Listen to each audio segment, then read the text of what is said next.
coming in to finish what he started. Plain and simple. So you're saying President Trump to finish what Kennedy started? Yes.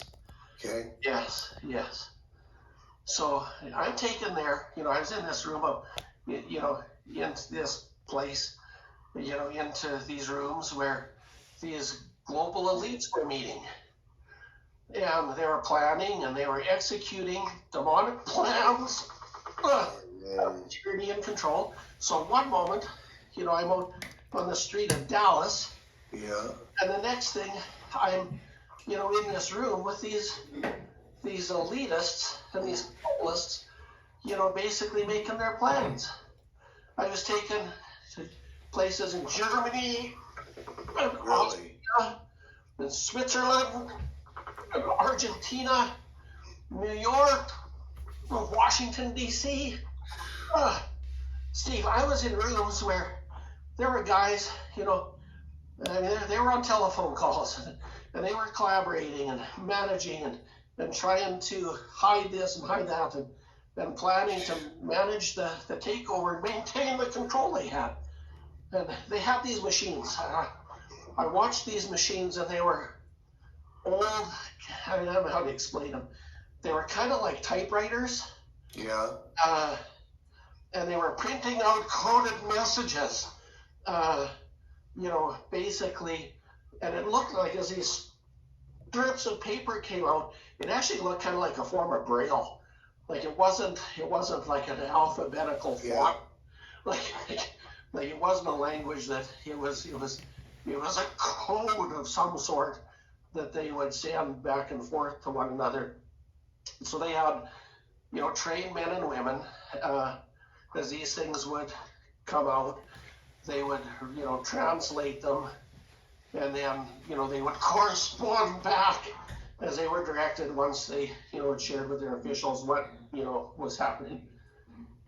And the next thing you know, Steve, I was taken in the spirit, and I was taken to the top floor of this big, round bank tower in Switzerland. Really? And now, Steve, it was the bank of all banks. I mean, all banks. I mean, I don't know how I know, but I know. I mean, I could see it, I could feel it. Everything was fed and controlled from this place, internationally, globally. This was a place of international control.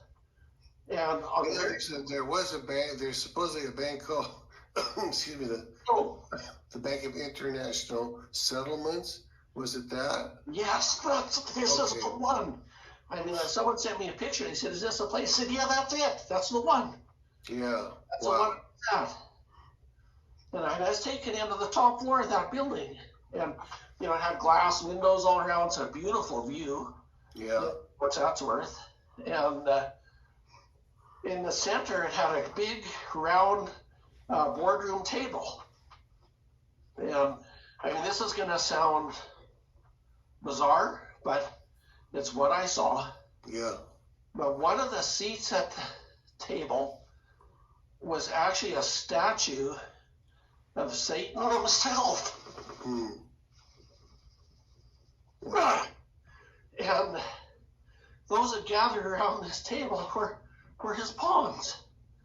And the darkness that filled the air was absolutely gross. And had such a demonic stench. So I watched, men entered the room, took their seats, and they opened their meeting with a satanic, occultic ceremony and liturgy. I mean, which I never seen anything like it. Yeah. Now these guys and these principalities, they were positioned to oppress and control at every level, on every nation.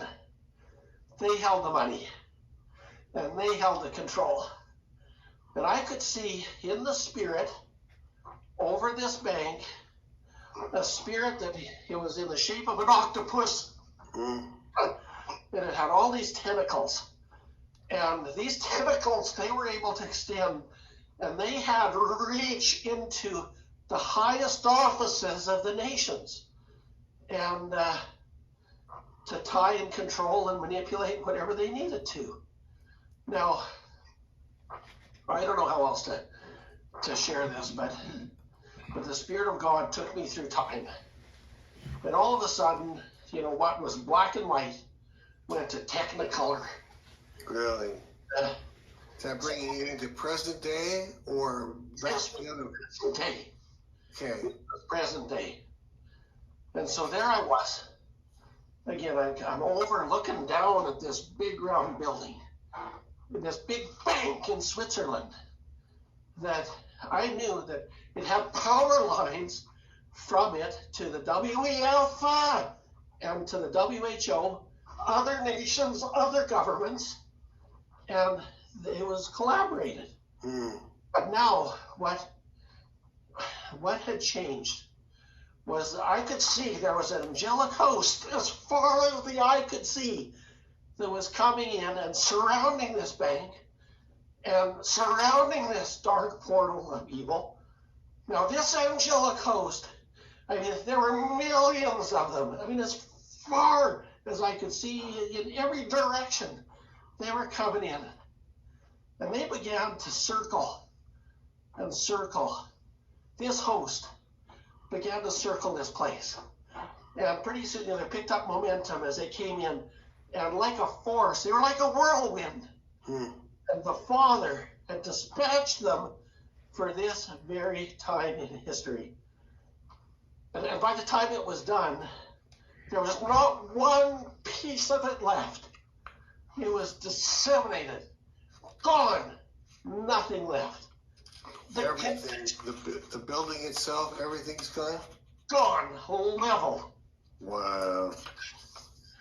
The connection, Steve, to the WF and these evil governmental regimes, they were toast.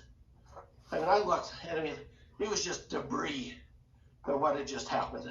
And the Father had come in, and he turned the table on centuries of demonic control and oppression.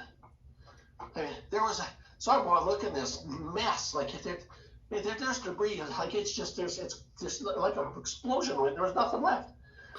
And in came a fleet of Air Force helicopters, and they were flying in a formation. And here they were giving President Trump the tour,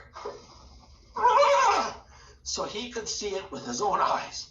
He could see the debris field, all that. He could see the debris field. That he could see that this thing was brought down. Yeah. So. Yeah, we need some Rocky music about here. I know. So from here, I'm in this, place, and I see Trump and the helicopters coming in, surveying the land. And then I was taken to a press release where it was time to publicly release the contents of the JFK files for the world to see. Now, it would be a key for connecting the dots that had been going on for far too long. Now, as President Trump stood aside, getting ready to share, the humility that was upon him was obvious. That this wasn't, because he would be well within his rights to be almost arrogant and proud of what he accomplished, but you're not seeing that at all. No. This was the heart and the president in this moment. I wish you could see what I saw. Yeah. But now it had been a greater battle, far greater perhaps than he'd expected.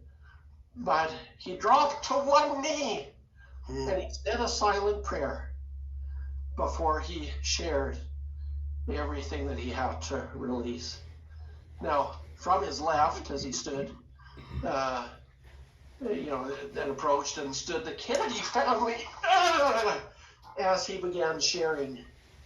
And the emotion in the room, it was gut-wrenching. Decades of suppressed, now open for everybody. So justice was served, and it was clear that we were in a different time and space. And it was like the world press. I mean, they gathered. I mean, there were more cameras and more reporters than you've ever seen. Really? And it was history being right, before us. And I could see the dust was settling, and peace began to flood the land, and the storm was behind us, and the skies were bright blue and clear, and the entire atmosphere felt clean and different. Nice.